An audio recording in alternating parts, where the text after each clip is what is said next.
I've heard bad. I've heard bad. Yeah, very badly. It just like it gets worse and worse and worse and worse.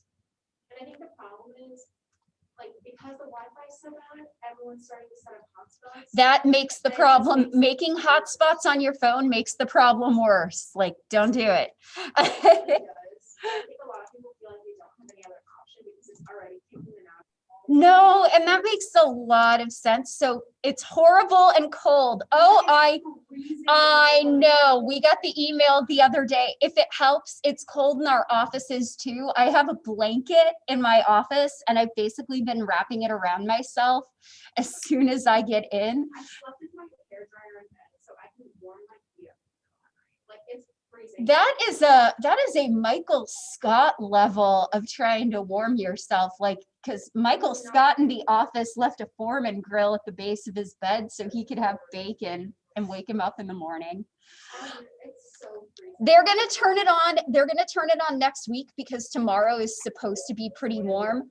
But we do seem to have a chance of snow next week. It'll melt as soon as it hits the ground. This has happened before. It happened last year. It's fine. It's still 90 where I live. Yeah. Well, here we actually have seasons, and sometimes they change really fast.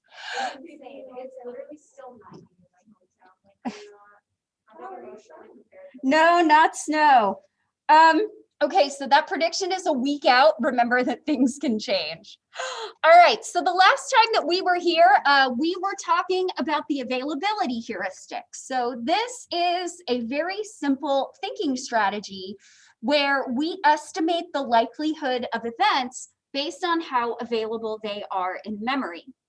So if you're following along in your textbook, one of the things that they kind of talk about is after the events of September 11th, 2001, a lot of people were afraid to fly and a lot of people were afraid of terrorist attacks. And that's partially because this big event had just happened. And for a couple of years after, it was pretty fresh in people's minds. Here's what the facts show. And here's the thing, I get that when you're scared of something, like anxiety does not typically respond very well to facts as an anxious person. I know that my anxiety does not always respond very well to facts either. But in the case of things like terrorist attacks, your odds of dying in one of those is pretty rare. Your odds of dying in a plane crash, also pretty rare. Your odds of dying in an automobile accident, especially at your age, when you're in your early 20s, pretty high, actually. But nobody really seems to be bothered getting behind the wheel of a car or going somewhere in a car. It feels safer to us. And typically, car accidents are so common that they typically don't make news when they happen unless they're really bad. And so that leads us to believe that they're less common than they actually are. Now, here's another example. It is October. What is a very famous thing that happens in October? What color do you see getting rolled out in October typically? You see a lot of pink. And why do you typically see pink in October? Does anybody know? Oh, yeah, it's Breast Cancer Awareness Month. And so Breast Cancer Awareness Month happens every October. Usually there will be charities that will be involved. Usually there is a race for the cure. There will be special pink products that you can buy. I think for a while, Panera actually used to do a pink ribbon bagel. So it was like a cherry vanilla flavored bagel that was in the shape of a ribbon. So here's the thing.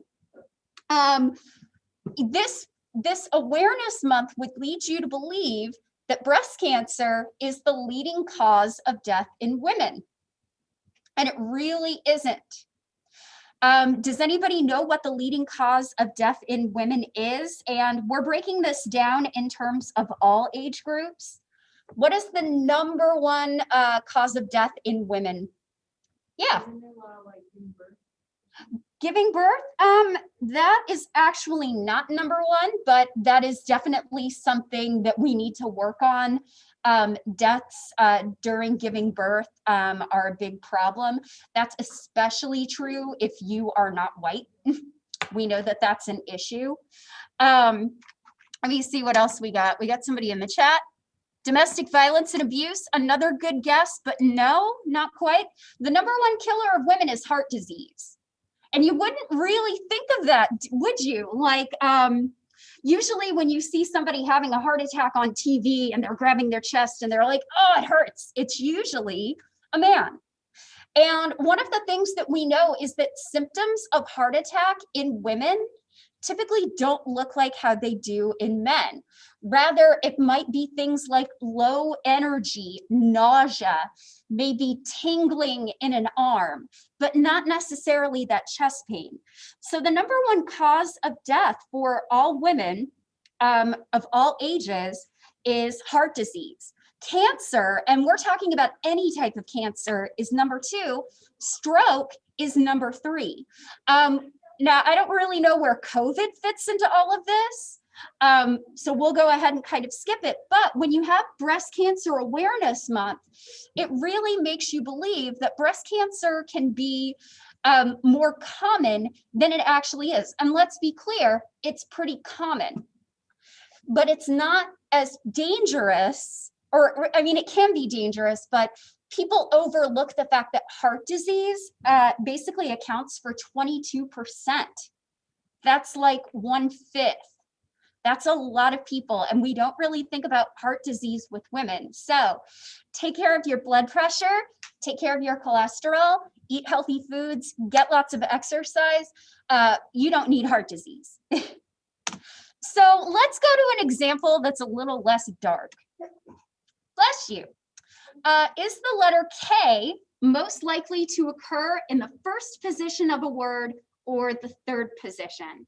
So go ahead and jump on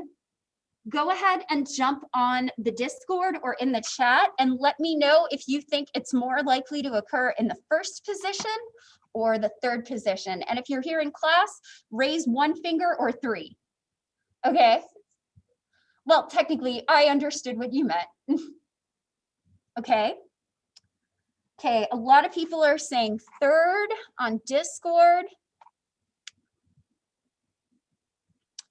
So if you answer, oh, let's see what's on the chat first. Okay, if you answered third, give yourself a huge pat on the back because you managed to outwit the availability heuristic. If you thought of first, it is actually the third, but when you're trying to think of words that start with K or have K in the third position, you're typically going to be more likely to think of words that start with the letter K. Kitchen, kangaroo, kick, kill, etc. Now, on the other hand, think about words that have K in the third position. So that can include joke, like, make. So there are actually a lot more that occur in the third position, but you can easily fall prey to the availability heuristic because the words that will enter your mind most easily are going to be words that have K in the first position. The only first position word I could think of was kite. I didn't even think kite. I was like, I don't know any words that start with K because I have no vocabulary, so it must be third. It's like you took the ACT and the SAT and you learned all those fancy pants vocabulary words, and then you're like, I'm never going to need this again. Goodbye. So cool. I did this for a scholarship. I was going to say, when I studied for the GRE, I learned a new vocabulary list each week. And unfortunately, those words have never, ever left me. So if you'd ever like me to tell you the difference between the word obsequious and the word ubiquitous or unctuous, oh, I've got all the $5 words, trust me. Okay. So one of the things that we will tend to find is that use of heuristics tend to lead to overconfidence. So in general, In general, most of us tend to think that we are better at certain things than we actually are. So overconfidence is when we overestimate the accuracy of our beliefs and our judgments. So, there we go. So let's kind of go with this example. So how many of you thought that you would get done with the exam in less time than you actually did? Like, I looked at the times and most of you used almost all of the time you had. But how many of you were like, oh yeah, I'm ready. This is only going to take me like 30 minutes. And then it ended up taking you the whole time. Have you ever had an instance where that happens, where you have a project or something you want to study for, and you go, oh, this is only going to take like 15 minutes, maybe 20 minutes, and then it turns out it takes you several hours? How many of you has that happened to? That was me every year in elementary school with the science fair. Uh-huh. I would wait till the night before. I'm like, it's only gonna take me 20 minutes, and I'd be up till like midnight. Oh, I'm sorry. Or you go, I'm going to write this paper. It's not going to take very long. And then it turns out it takes you far longer than you would have expected. Okay. So I spent 20 minutes on, oh, well, I'm sorry you didn't do as well on the exam as you'd hoped. If you'd like to go over that with me so I can explain things, just let me know. You know, I'm always happy to help you. It's not like I have much else going on besides working out. I won't be doing community theater for a little while. I got some water on my shirt. So here's another example, and this one will get you, I think, fired up.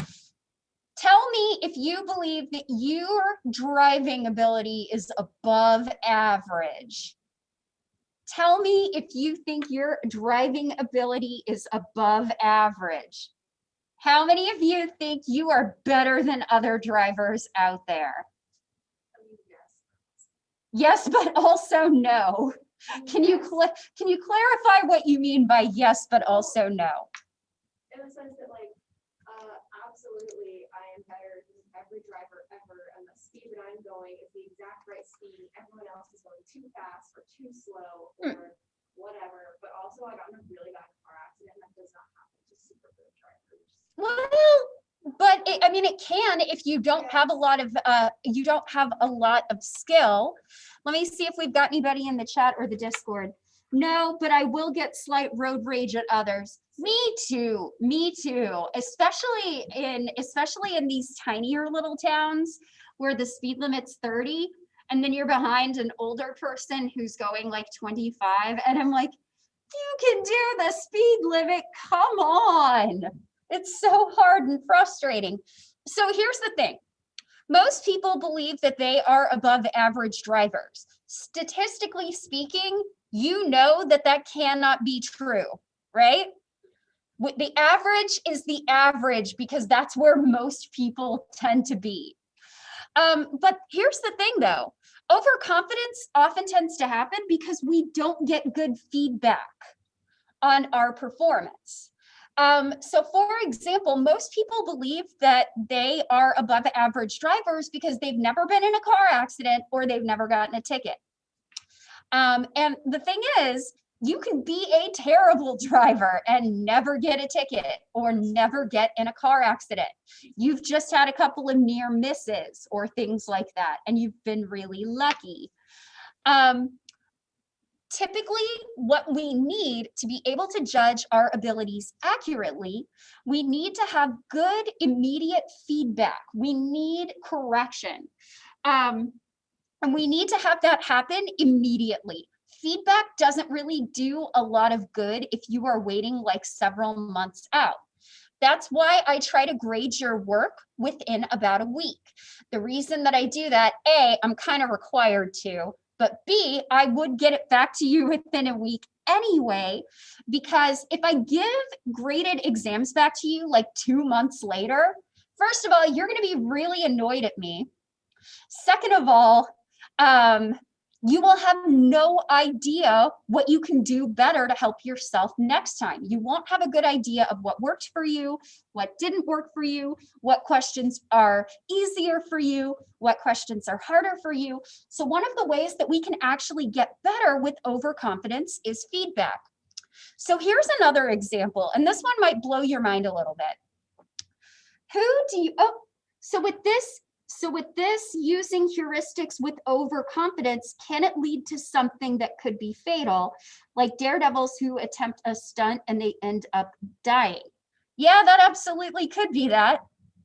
To give you a less dark example, what if I told you that in terms of accuracy and judgments, what if I told you that meteorologists tend to make better judgments and are more accurate in their judgments than surgeons? And I know, right? You don't believe me when I say that because, well, the weather people get it wrong.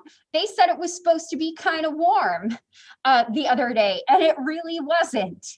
So here's the thing though. So when you're a surgeon, there is obviously something that you're trying to do. And this is a surgery that takes several hours often. And there are some cases where you get immediate feedback. If you nick something that you weren't supposed to nick, well, guess what? You're going to have to hurry up and fix that.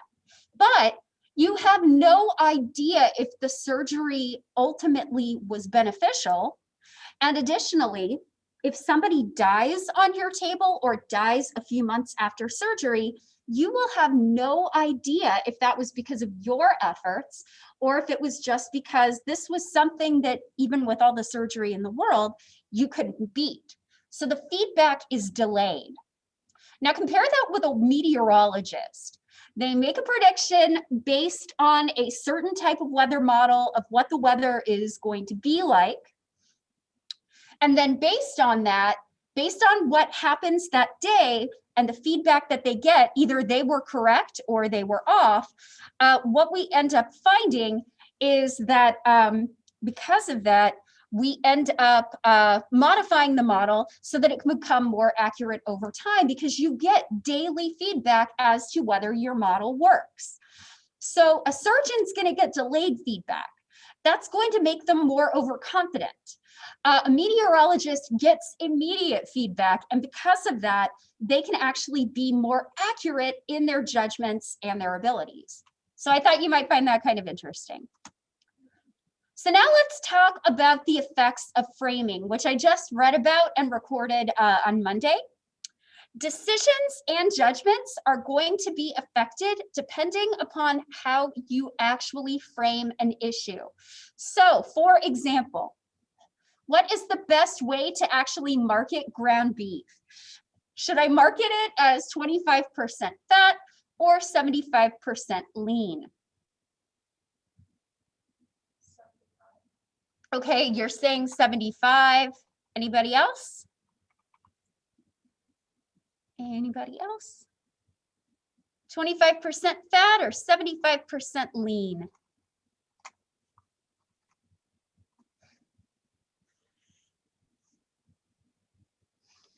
"75% lean because it's a bigger number."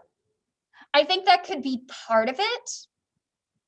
But when I say that something is lean versus something that is made with fat, what are you probably going to gravitate more towards? Yep, lean has positive connotation in our society. That is exactly right, Sophie. So when we say that something is 75% lean, that makes it sound healthy. That makes it sound very healthy. And if I say that something has 25% fat, that makes it sound less healthy, despite the fact that the fat content is exactly the same. Think about this the next time you go and buy milk. How many of you drink whole milk? Okay, a few people. So this is another effect of framing with whole milk. So how many of you drink 1 or 2% milk? In our house, I don't really drink milk. I drink a lot of almond milk when I do, so I drink plant milk. But in my house, we have 2% milk. And I have occasionally asked why we have 2% milk in the house instead of whole milk. And my partner goes, well, it's because it's healthier. Here's the thing though, the fat content in whole milk is only about 3 or 4%. But by calling it whole milk, some people kind of get turned off by that. And when they have 1%, 2%, or skim milk, which has no fat in it, people think that that makes it much, much healthier. But really, ultimately, with 1% and 2% milk, it's not that different from whole milk in terms of fat content. So now let's talk about something called belief perseverance, or you can also call it belief perseverance.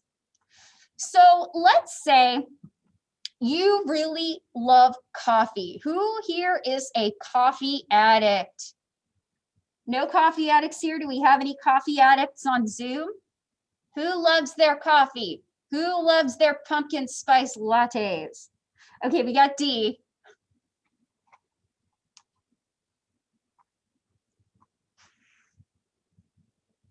You don't have to like a pumpkin spice latte to be a caffeine addict or a coffee addict. So let's say, for example, that there's a new study that's reported that shows that drinking coffee is really bad for you. So D, I'm going to ask you a question since you've responded to liking coffee. So if researchers came out with a study that showed that coffee was really, really bad for you, how would you take that study? Would it change your coffee drinking at all? I mean, it might, like I would maybe cut back on it a little bit, but I don't drink it as much. Okay. Well, that's all right. Yeah. Well, what we tend to find with most people, if you're a coffee addict and there's a study that says that coffee is bad for you, that's not going to stop you from drinking it. And this is known as belief perseverance. This is our tendency to cling to our beliefs in the face of contrary evidence. So for example, and I see this happening a lot right now, I see a lot of cherry picking and picking apart evidence to potentially explain why you shouldn't wear masks, or why masks do not work. And so if a study actually came out that said masks did not work, and you were masks worked rather, and you were very, very firmly anti-mask, you would try to discount that study because it doesn't line up with what you already believe. On the other hand, let's say that you believe in the power of masks, and a big randomized clinical trial comes out that shows that masks don't really do anything. Are you probably still going to wear your mask? You might. In fact, most people who believe strongly in masks, if they saw a study like that, they'd probably go, I want to look at other studies. I don't just want to look at this one. I'm going to look at more. So when we are faced with evidence that contradicts what we believe, we tend to discount it because holding on to our beliefs is better. So our current beliefs affect how we evaluate evidence that goes against them. So for example, in 1987, Kunda presented both men and women with an article that linked caffeine consumption to breast cancer. So they presented this to both men and women, and in these groups of men and women, some of them were low caffeine consumers and some were high caffeine consumers. So here's my question. Let's use a little bit of critical thinking here. So how do you think that a low caffeine consumer is going to rate this article in terms of accuracy? They're going to rate it pretty good. Okay, I'm getting some people saying they'll rate it pretty fairly. Now, what about high caffeine consumers? They're not going to like it. Now, here's another question. Do you think this is going to break down by gender? Why?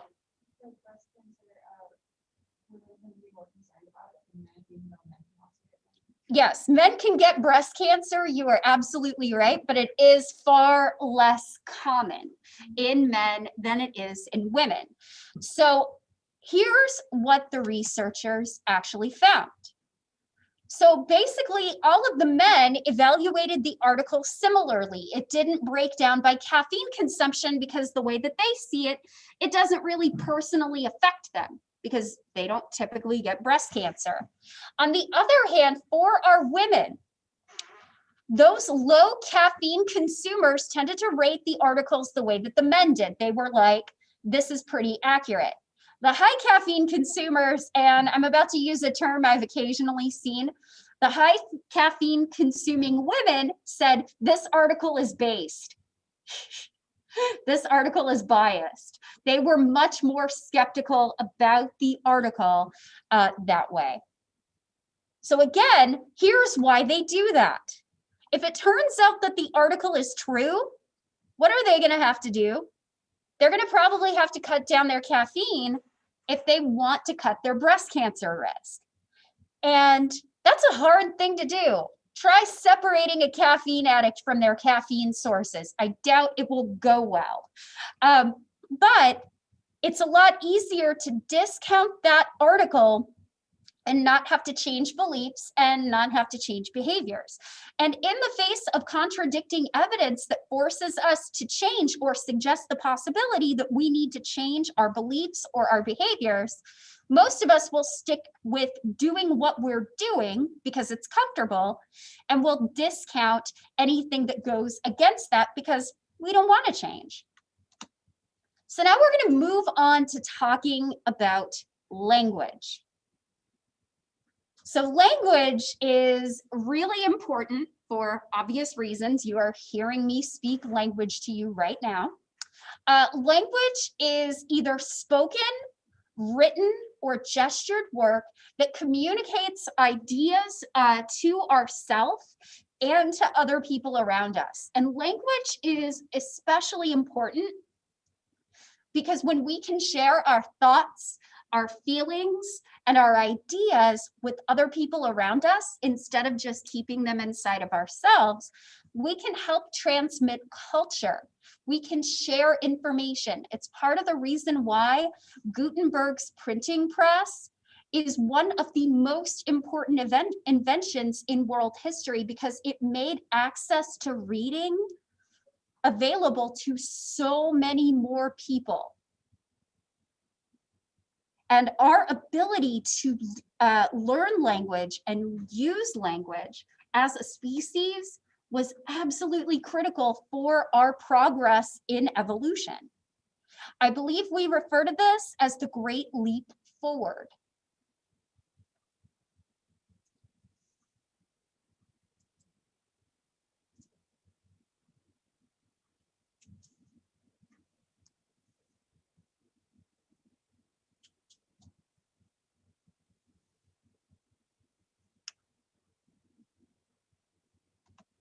So let's talk a little bit about language development. So one of the things that we know is that children learn their native languages really, really early on in life. On average, they tend to learn about 3,500 words per year. By the time that you graduate high school, you will have learned 60,000 words. So here's a question that I have. Does anybody remember what their first word actually was? Well, you can't remember it, obviously, but do you know what your first word was? Anybody? I know what brothers. Okay, what's your brother's? Clock. Clock, okay. Nobody knows my answers. Yeah, my mom doesn't remember mine too. I don't think she used to that, except on the first chapter.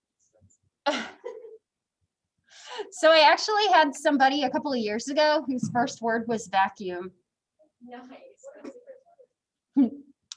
Well, we don't know much. We don't know much about my sisters because, once again, oldest. Having said that, though, my mother might disagree. I'm pretty sure my little sister's the favorite, not me. I think I'm a little harder for my mom to relate to. I'm a little weird. But my first word was apparently bye-bye. No, I don't think that's what it was. And here's the thing too. there's always a lot of like gray area when it comes to first words, because is it that you're actually speaking a word, or is it because parents are basically assuming that you said a word and interpreting what you said as a word when it was not actually a word? It's like how kids when they make noises, sometimes they'll say like mama or dada, but like just making noises, and the parents take it up to them, oh, they recognize me. Right, exactly. So it could be a case where where I may have said something like "bip, bip," and they're like, oh my gosh, she said bye-bye. You know, we don't know for sure. Having said that though, regardless of whether that is a true first word or not, once you speak your first word, your language develops really, really rapidly. My parents tried to teach me several languages, but I got confused and behind verbally in all the languages. My little brother can speak all three. Yeah, my half sister is actually trilingual. My father speaks American English. Her mother is German and only spoke German to her at home. And then because she spent a lot of time in Europe, they actually believe in the importance of teaching foreign language to little children. So she also speaks French. I'm very jealous. And occasionally, for those of you who are curious, I have asked her at different points, like, so when I think in English. For those of you that speak multiple languages, I'm really curious how you tend to think to yourself. So I asked her about this. I'm like, you're trilingual. How do you tend to think of things? And she goes, it's really weird. I'll start thinking a thought in English and then I'll switch to German and then I'll just suddenly switch to French. And so if that's been your experience, if you speak more than one language, feel free to share. I do occasionally speak some really iffy Spanish, but I don't think I've internalized Spanish to the point where I think in Spanish. I generally think in English. So here's what we know. So your book talks about a difference between what we call productive language and what we call receptive language. So how many of you have had this happen where you go to another country and you can understand what people are saying, but you're a little bit slower to actually produce the language back? That is one way that we can talk about the difference between receptive and productive. So receptive language is when we are understanding what people around us are saying. Productive language is when we are actually able to produce that language and speak it ourselves. And what we know is that in children, receptive language develops far earlier than productive language does. So we're going to spend a little bit of time on this slide. I think it's really important. So let's talk about when we learn language. So I mentioned that there is a lag in productive language, but not in receptive language. My little brother talks in a mix of English and French, so I assume he thinks in a mix of both of those languages. He rarely mixes in Arabic unless on purpose, so I'm assuming he doesn't think in Arabic as much as he does in English or French. Cool. And that kind of fits with what I was mentioning with my sister. Oh, we got another one. Let's see. Okay, so receptive language is basically what you can comprehend. So it's understanding what people around you are saying. That's what receptive language is. It's about understanding. Productive language is the ability to actually speak that language. So sometimes when I go to Spain, I have a really hard time because my receptive language is pretty good. My productive language is bad. And I generally try to make an effort. But the last time I went there, my lag in productive language actually ticked people off in a restaurant. And I went to my hotel room and I cried. I'm like, most people are cool. I don't expect everybody to speak English. I'm just really slow converting English to Spanish in my brain.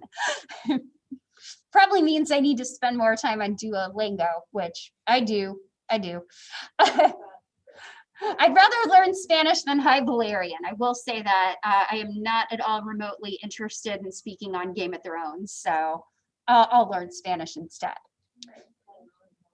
So this receptive language starts very, very early. So this starts when infants begin to babble. So around the age of 4 months, infants will babble many, many different types of speech sounds. So they'll take a sound and they'll repeat it over and over again. So around 4 months, they will go ba ba ba ba ba ba ba ba ba, ma ma ma ma ma ma ma ma ma. My favorite was my oldest niece when she was maybe a little less than a year old. My favorite thing to do to her when she was about maybe 5 or 6 months, I'd sit next to her in the car and I'd go, ah, and she'd go, ah, just repeating that sound over and over again. So the fact that they start to babble is evidence that they are beginning to understand language, even if their production does not look like the words that you and I would actually speak. By about the age of 10 months, infants start combining different syllables. They combine different sounds, and so now they're still babbling, but it looks more like language, and they actually speak it with a sentence-like intonation. So they'll go, I'm gonna do this, y'all. They go, ba ba like that, or something along those lines. So they believe that they are speaking a language, it's just that nobody else can understand it. And that is additional evidence that they are beginning to get that receptive language. They're speaking in the intonations that they hear other people around them saying. So around 2 months later, infants begin to speak their first words. And we've already kind of talked about whether or not they're actually first words or whether they're just what the parents want to hear. But regardless of when those first words happen, this is when productive language starts, this one-word stage. So basically, at this stage, infants are basically speaking just one word. So they're kind of like Boo in Monsters, Inc. Kitty. And that's all that they say. But they'll typically, and here's the thing about the language is typically being referred to concrete objects. So things like ball, mama, dada, kitty, bear. So they typically, this language is typically focused on concrete nouns that they can see right in front of them. By about 2 years of age, they enter a two-word stage that we sometimes refer to as telegraphic speech. And we call this telegraphic speech because it looks very much like what you'd get in a telegram. So we have major content words, and then words like adjectives are basically not there. So it's mostly major nouns and verbs. So for example, this is an utterance that you could expect from somebody in the two-word stage. Want cookie, pet kitty, no bath, no nap. So it's basically, they kind of sound like they're speaking in a telegram. But basically, once you get to that two-word stage, you'll notice that there's not a three-word stage or a four-word stage. Once you get to that two-word stage, at that point, after the age of 2 years, language develops really, really rapidly into complete sentences. And you will just watch it, the language use in children just explode from that point. So I kind of mentioned this, I may have mentioned this last time. I remember seeing my niece, my third oldest niece, and her language wasn't great. And then I saw another video of her a few months later. And I said, is that Naomi?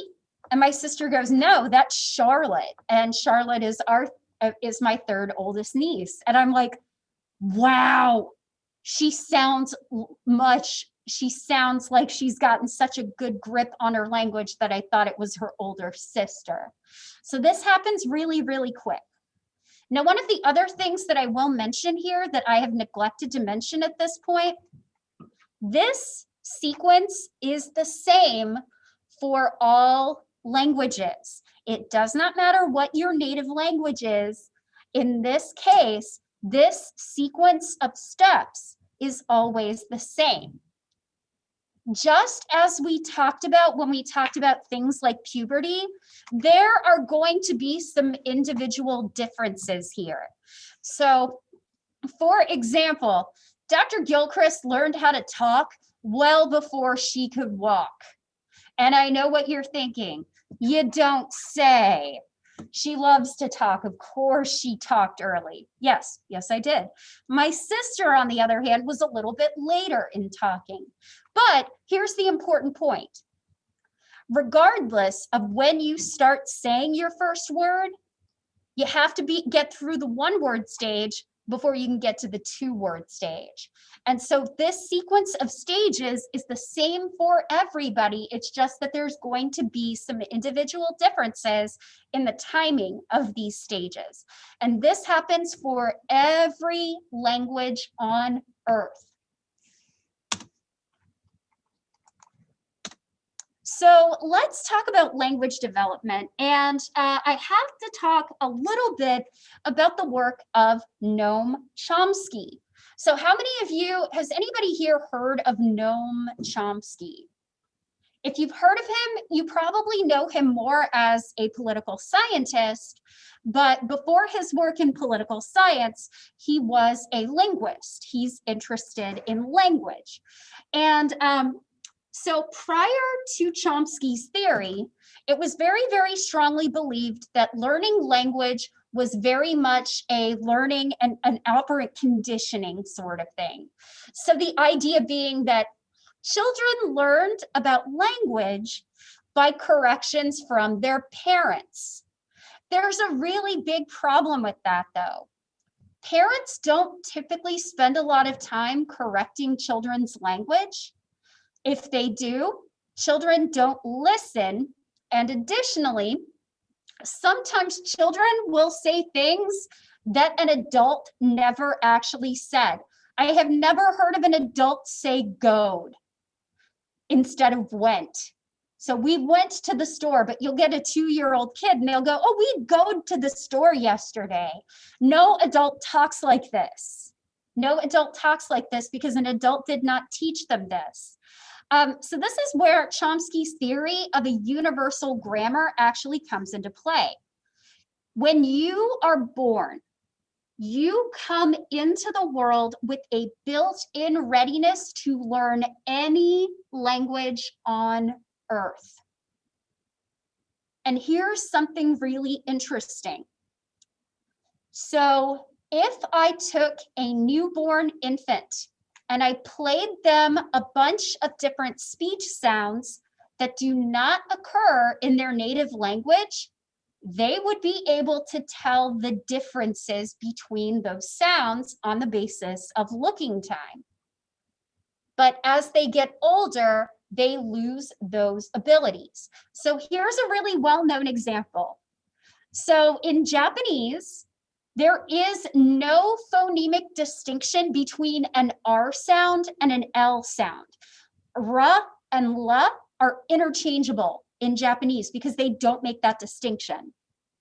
Newborn Japanese babies, though, can absolutely tell the difference between ra and la.